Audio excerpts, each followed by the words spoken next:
이게 설교로 이게 첫 인사를 드리게 됐는데 이곳에 앉아 계신 성도님들 얼굴을 뵈니까 정말 천국에 와 있는 것 같아서 이렇게 인사를 드리고 싶었습니다. 감사합니다. 러시아의 작가 톨스토이의 이야기로 말씀을 열려고 합니다. 이 러시아의 작가 톨스토이가 어려서부터 교회는 다녔지만 10대 때 교회를 떠나게 됩니다. 그의 나이 근데 55세 때 이게 교회로 다시 돌아오게 됐는데요. 신앙론이란 그가 쓴 책에 그가 다시 교회로 돌아오면서의 고백이 담겨져 있습니다. 이렇게 얘기를 하고 있는데요. 뭐냐면 지난 55년을 살아오는 동안 인생의 최초 15년을 제외하고는 안식을 경험하지 못하셨다는 것입니다. 즉 그 유년부 시절하고 그 지나서 청소년기에 교회 다녔던 그 시절에 그때 정말 아무것도 아닌 것 같은데 그 주일학교 시절이 그렇게 중요했다는 것이죠. 근데 이 18세가 되던 때 이 친구의 설득에 의해서 신이 인간을 만든 게 아니라 인간이 신을 만들었다는 그 설득에 이게 넘어가게 됩니다.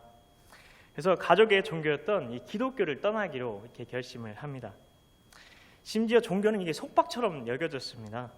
그런데 교회로 돌아오면서 그는 고백록에 이렇게 썼습니다. 내 나이 55세 내가 버린 어머니 품과 같은 신앙의 품으로 돌아온다. 종교로 돌아온 것이 아니라 예수 그리스도께로 돌아온 것이다. 예수님 안에서 나는 참된 안식을 다시 발견했다. 그렇습니다. 예수를 믿어도 톨스토이의 고백처럼 종교로서의 교회만 다니는 식으로 그렇게 예수를 믿어서는 안 되고요. 모두가 이미 알고 계신 것처럼 살아계신 예수님, 우리와 함께 계시는 예수님을 믿을 수 있으시길 간절히 축원합니다. 네, 감사합니다. 그렇다면 이런 질문으로 우리가 자신에게 던져봤으면 좋겠습니다. 나는 예수님과 친밀한 관계를 정말 누리고 있는가? 시편은 이 하나님과 친밀한 사람들의 기도고 그리고 노래고 감사입니다. 하나님은 살아계십니다. 그리고 우리와 대화가 가능한 분이십니다. 그래서 하나님과 친밀한 관계는 예수님을 믿으면 다 누구나 누릴 수 있게 되는 것입니다. 왜냐하면 성령 하나님께서 우리 안에 오셨기 때문입니다. 할렐루야. 그런데 많은 성도님들이 아쉽게도 하나님과 친밀한 교제를 누리시지 못합니다. 근데 우리 안에는 하나님과의 친밀한 관계에 대한 갈망들이 다 있습니다. 근데 그게 안 되면 이게 좀 이렇게 줄이라도 좀 잘 서야 되겠다 생각해서 하나님과 관계가 친밀한 사람이라고이더라도 친하게 되고 싶어집니다. 그런데 바로 여기에 하나님과 친밀한 삶을 살았던 사람의 이야기가 담긴 책이 있습니다. 바로 우리가 봉독한 시편입니다. 이곳에는 하나님과 친밀했던 사람들의 고백이 녹아져 있는데요. 하나님과 친밀해지는 그 길이 바로 이 성경에 나와 있는 것입니다. 특히 이 시편 1편은 시편 전체가 시작되는 이 말씀인데요. 이 시편 1편에는 전체 시편의 주제가 방향성이 녹아져 있습니다. 특히 이 시편 1편에 복 있는 사람이라는 표현이 아주 중요한데 그래서 오늘 말씀의 제목도 복 있는 사람이십니까? 인데요. 그래서 이 복 있는 사람이란 시편에 나오는 모든 하나님의 사람들을 대표하는 표현이라고 할 수 있습니다. 이 사람은 하나님과 인격적인 교제를 나눕니다. 그리고 하나님과 친밀한 교제를 나눕니다. 그리고 하나님과 대화하듯 말합니다. 그리고 하나님께 그 마음을 쏟아놓고 고백하며 감사합니다. 그런 사람을 성경에서는 복 있는 사람이다 이렇게 말하고 있습니다. 그렇다면 나는 나 자신이 복 있는 사람이라고 생각을 하고 있나요? 주변에서 그런 말씀 많이 들으시죠? 당신은 참 복 있는 사람이에요. 하도 주변에서 그러니까 너무나 귀찮을 정도로 그런 말을 듣고 계시죠? 어떤 분들은 근데 나는 지지리도 복이 없어요 라고 생각하시는 분도 계실 겁니다. 나는 왜 이런 집에 태어났나 몰라. 나는 가진 능력이 왜 이것밖에 안 되지. 내 환경은 왜 이 모양이야. 솔직한 마음이 나는 왜 이렇게 복이 없나 라고 생각하는 분이 계실 수도 있습니다. 근데 이런 마음이 예수 믿지 않은 사람이면 상관이 없는데 예수 믿고도 근데 이런 마음이면 심각한 문제인 것이죠. 왜냐하면 예수 믿으면 거듭난다고 얘기를 하잖아요. 거듭난다는 말은 예수 믿기 전에 내가 복 없는 사람이었는데 우리 모두가 다 복 없는 사람이었죠. 예수 믿기 전에는. 근데 예수 믿고 나서 복 있는 사람이 된다는 것이 포함되어 있는 것이죠. 오늘 이 굉장히 짧은 시간의 설교인데 근데 이 설교가 끝날 때쯤에 나도 복 있는 사람이구나 그렇게 믿음을 갖게 되시면 여러분 성공하시는 겁니다. 감사합니다. 근데 복을 받았는데, 내가 복을 받았다는데 근데 복을 받은 걸 느끼지 못할 수 있는 것일까요? 자녀들을 기르다 보면 참 난감할 때가 있죠. 저는 별로 길러본 적이 경력은 별로 안 되는데, 그래도 자식은 좀 많아가지고요. 네. 근데 자식들이 불행하다고 자기 생각하는 거예요. 저희 애들도 그렇더라고요. 아직 어린데. 근데 그게 어른들 입장에서 보면 좀 당황스러울 때가 있습니다. 어르신들이 성장할 때와 이렇게 비교해 보면 지금 애들 얼마나 행복한 겁니까? 집도 있죠, 가족도 있죠, 그리고 건강합니다. 공부할 수도 있습니다. 얼마나 행복한가요? 근데 이 중에 어르신들 중에는 그런 것들이 충족되지 않아서 굉장히 힘든 삶을 사셨던 그런 분들이 계십니다. 보릿고개 막 그런 것들이 있잖아요. 근데 그런 어르신들이 보기엔 요즘 애들은 참 행복한 겁니다. 근데 정작 이 당사자인 아이들은 참 모르는 것 같아요. 근데 언젠가 알게 되는 때가 있더라고요. 근데 너무나 늦게 되는 때가 좀 많으니까 그게 좀 문제인 것 같긴 합니다. 근데 복을 받았는데 근데 실제로 그걸 깨닫지 못하면 전혀 행복하지 못한 거죠. 복을 받았는데 그걸 깨닫지 못하니까요. 근데 예수 믿는 성도들이야말로 그럴 수 있다는 것이죠.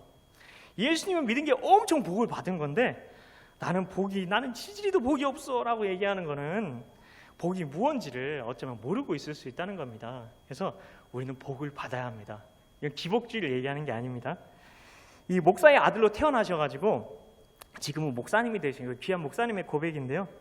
이 태생부터 이게 목사님의 아들로 태어나다 보니까 글쎄 이게 강사 목사님들이 여기 집회차 이렇게 오실 때마다 자기 머리에 이렇게 손을 얹고 이렇게 왜 이렇게 꾹꾹 눌러대시는지 그때는 그게 큰 복인지 모르셨대요. 근데 그렇게 빌어주신 그렇게 복을 빌어주신 기도가 지금 자신의 삶을 이끌고 가고 있는 원동력이구나. 그걸 이제서야 깨달으셨다고 합니다. 그래서 담임 목회를 나가실 때 담임 목회 부목사로 있다가 담임 목회를 나가게 되잖아요. 근데 그때 이삿짐을 다 싸고 이 부목사였던 때에 담임 목사님께 찾아가서 안수해 달라고 이렇게 말씀을 드렸답니다. 정말 너무나 그렇게 하고 싶었던 겁니다. 복을 받고 담임 목회 나가고 싶었던 것입니다. 무릎을 꿇고 목사님께 제게 손을 얹고 복을 주십시오. 부탁드립니다. 그렇게 말씀을 드리고 그렇게 복을 받고 담임 목회 나가셨습니다. 복을 받는다는 건 정말 놀라운 일입니다. 복이 있는 사람과 복이 없는 사람은 사는 모습에서부터 완전한 차이가 나게 됩니다. 3절 말씀을 같이 한번 봉독해 보겠습니다. 그는 시냇가에 심은 나무가 철을 따라 열매를 맺으며 그 잎사귀가 마르지 아니함 같으니 그가 하는 모든 일이 다 형통하리로다. 아멘. 이 시냇가에 심은 나무가 복을 받은 사람의 모습이라고 할 수 있는데요. 시냇가에 심은 나무가 애쓸 필요가 있을까요? 애쓸 것이 있을까요? 물 근원에 뿌리를 내렸기 때문에 그럴 필요가 없습니다. 시냇가에 심겨진 나무가 사는 모습이 얼마나 쉬운가요? 복 있는 사람은 이처럼 사라진다는 것입니다. 근데 복이 없는 사람의 모습이 또 있습니다. 그건 돌짝밭에 심겨진 나무 같아요. 그래가지고 열매 맺는 것은 고사하고 생존 자체가 몸부림인 겁니다. 그래서 나무가 바짝 마른 나무가 되는 것이죠. 볼품없는 나무가 되는 것입니다. 근데 우리는 어떤가요? 너무 분명하네. 그래 나는 복이 없네. 왜냐하면 나는 너무 사는 게 힘드니까. 그래서 나는 복이 없다 이렇게 생각할 수가 있습니다. 근데 복이 있고 없고, 다시 말해 세상적인 기준으로 형통하고 형통하지 않고를 이렇게 판단하게 되면 내 삶엔 지질이 복이 없네 이렇게 금방 결론을 내리게 되는 겁니다.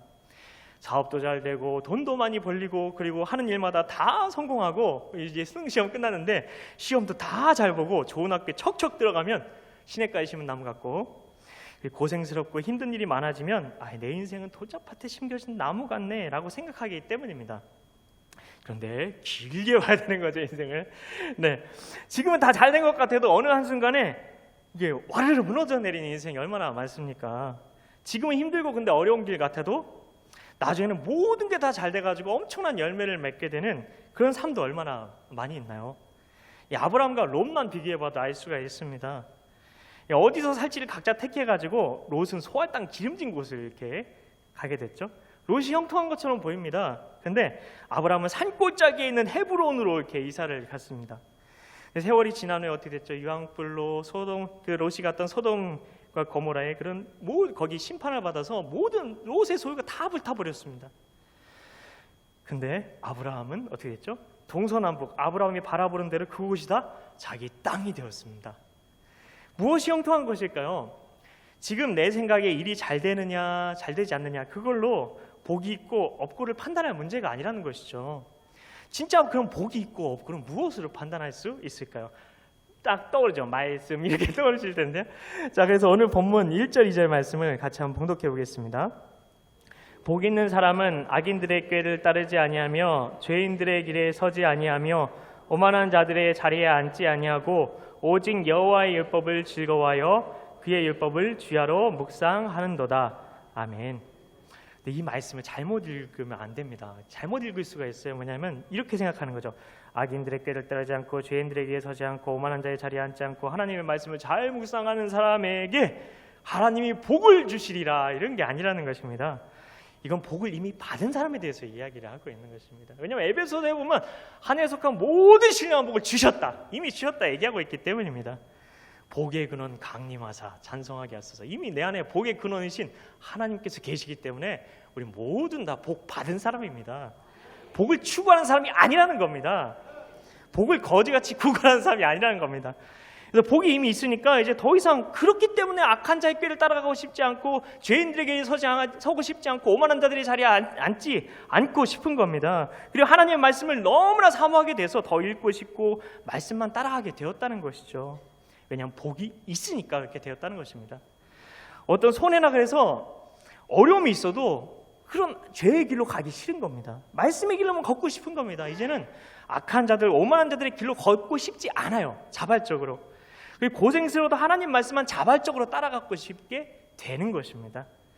근데 복이 없는 사람은 근데 그게 아무래도 안 되는 거예요. 사방에서 아내가, 남편이, 부모가 사방에서 막 얘기를 해요. 그리고 자녀들조차 제발 그렇게 살지 마세요 막 해도 저녁이면 또 그 자리에 가 있는 거예요. 자기도 모르게 죄인의 길에 오만한 자리에 그렇게 막 가 있는 걸, 어울리고 있는 걸 어떻게 합니까? 하나님의 말씀을 읽다 보면 아침이에요. 성경책에는 흘린 침이 가득합니다. 설교 시간에도 앉기만 하면 막 입신에 들어갑니다. 막 입신에 하나님의 말씀이 귀에 안 들어오는 겁니다. 요즘 어떠십니까? 이제는 옛날처럼 살고 싶지 않게 됐고, 그리고 믿음으로 살고 싶고 말씀을 더 읽고 싶고 그러시죠 다들. 그런 복이 있으신 겁니다. 하나님께서 이미 우리 안에 놀랍게 복을 부어주고 계시다는 증거인 것이죠. 그래서 우린 진짜 복이 무엇인지 알아야 됩니다. 세상에서 잘 되는 것만 바라보다가는 이게 판단을 그르치게 되는 것이죠. 이 하나님께서 제사장들로 하여금 이스라엘 백성들에게 복을 빌어주려는 그 말씀이 민수기에 나오는데요. 민수기 6장 22절부터 27절까지의 말씀을 우리 교독으로 봉독해 보겠습니다. 제가 먼저 봉독합니다. 여호와께서 모세에게 말씀하여 이르시되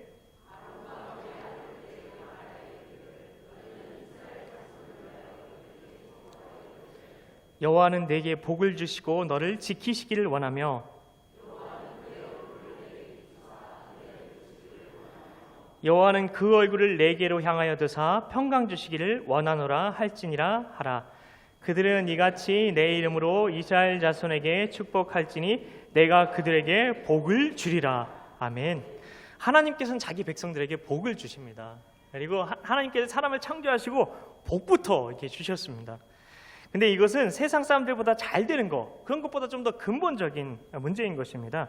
여기 보면 복을 빌어주라고 했는데 이렇게 된대요. 뭐냐면 자, 항상 하나님께서 지키신대요. 그리고 얼굴빛으로 그들을 향하신대요. 하나님께서. 그리고 하나님께서 얼굴을 드셔서 그들을 보신대요. 그리고 하나님과 너무 친밀하게 교제하는 은혜를 주신대요. 바로 하나님께서 우리에게 주시기 원하신 진짜 복은 하나님과의 관계의 복이라는 것입니다. 이건 천국 가는 우리가 복을 받았는데 이건 세상의 복과는 차원이 다른 것이죠. 그래서 이런 복을 받는 사람은 사는 것도 다릅니다. 천국 가도록 살아가는 것이죠. 이런 사람의 마음에는 시온의 대로가 있다 이렇게 말하고 있습니다. 이런 사람이 시온에 이르게 된다는 것입니다.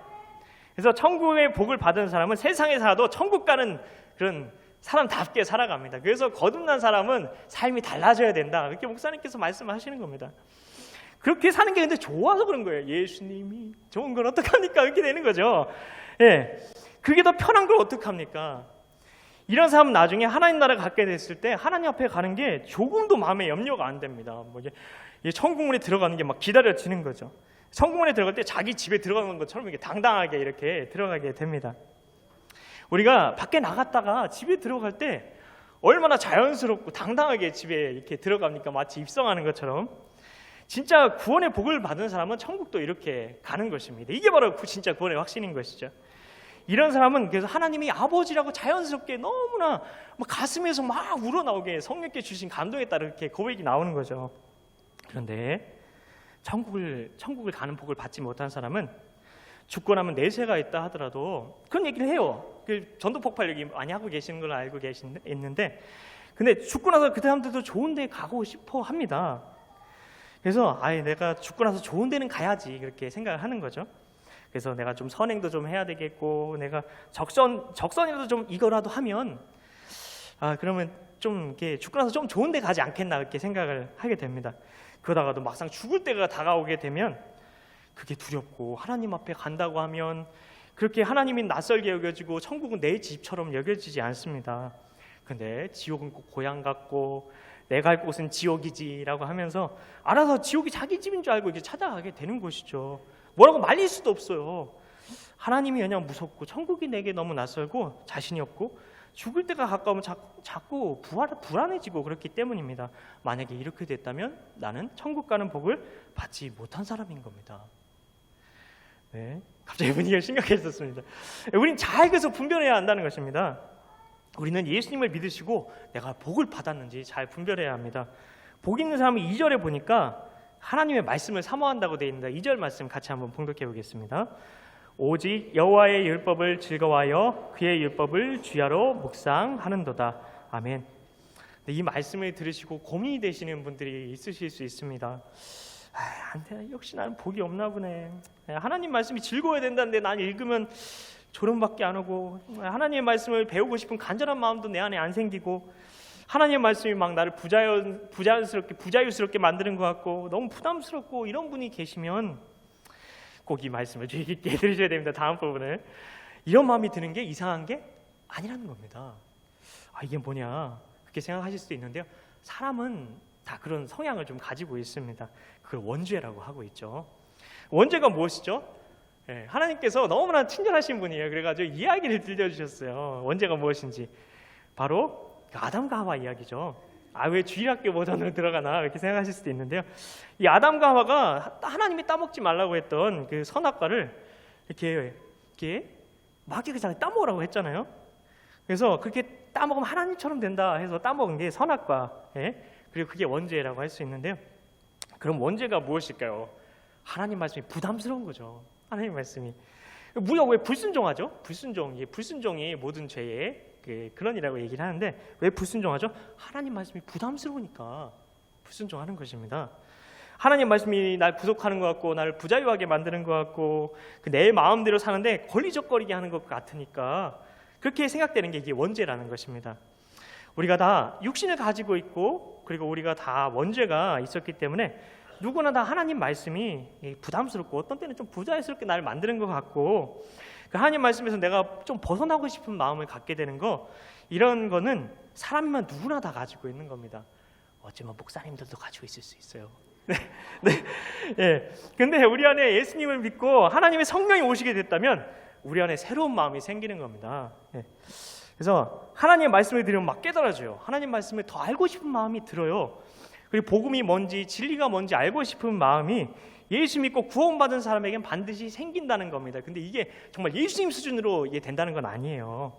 하나님의 말씀이 근데 부담스러운 마음이 내게 조금 있지만, 근데 하나님의 말씀을 사모하는 마음이 내 안에 일어나고 있다면 겨자씨 하나같이 너무나 작아 보여도 그걸 붙드시면 된다는 겁니다. 고린도전서 2장 12절 말씀 띄워주십시오. 같이 봉독합니다.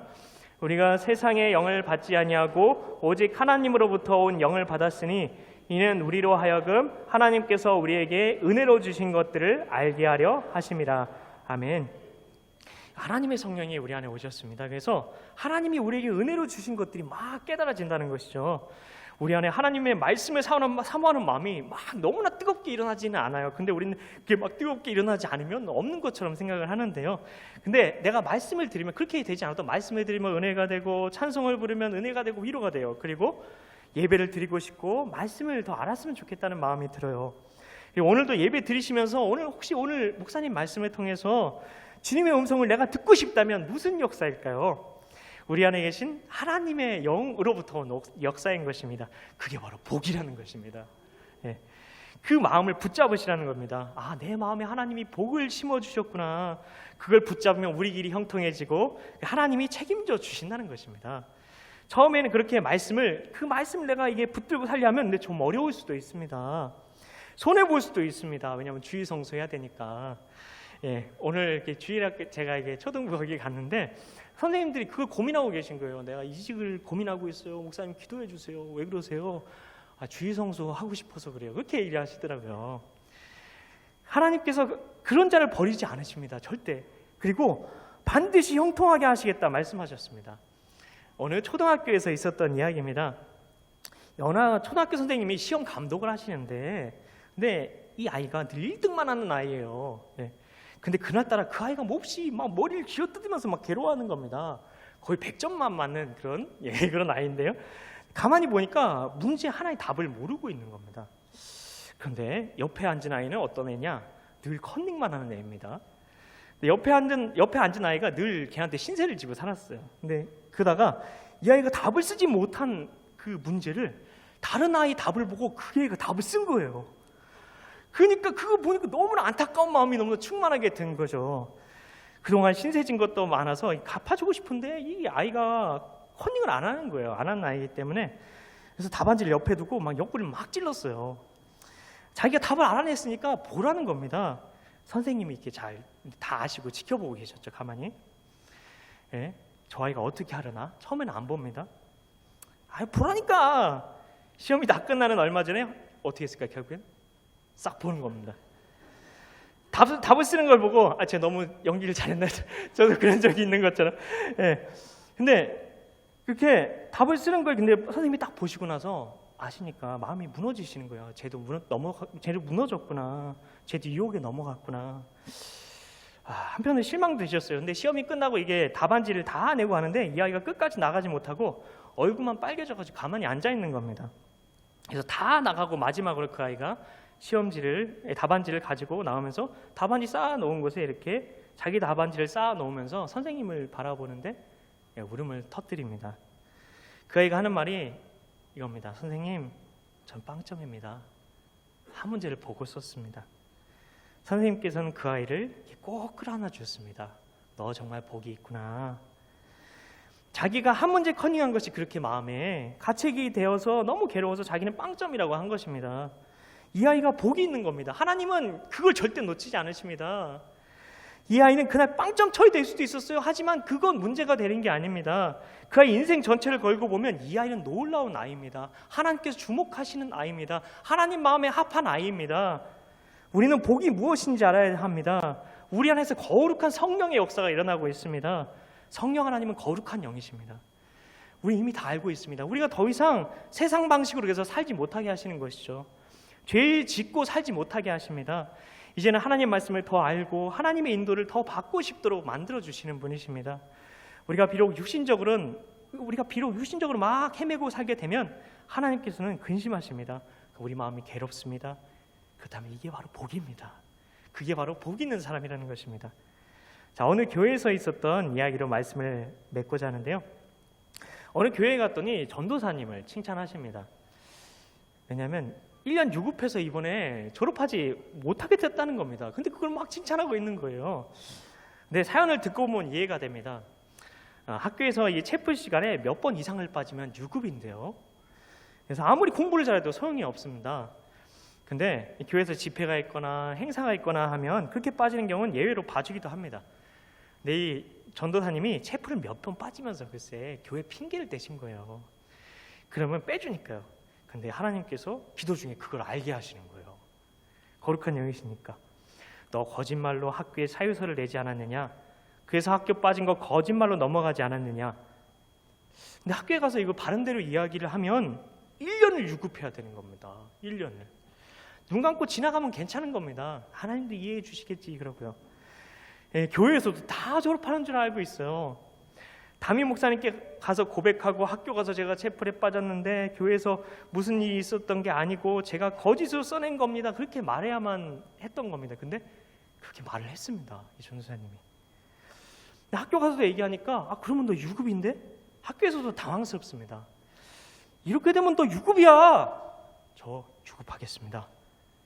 그래서 이번에 유급하고 졸업하지 못하게 됐다는 겁니다. 정말 복 있는 전도사님입니다. 1년 동안 수업료도 내야 돼요. 다시 1년 동안 공부도 더 해야 되지만 무엇이 복일까요? 거짓말하는 사람이 복을 받을까요? 세상은 거짓말도 능력이라고 말합니다. 속는 자가 바보지라고 생각합니다. 그러나 그게 아닙니다. 거짓말하는 게 얼마나 어리석은지 모릅니다. 하나님이 살아계신데 거짓말하는 자에게 복을 주실까요?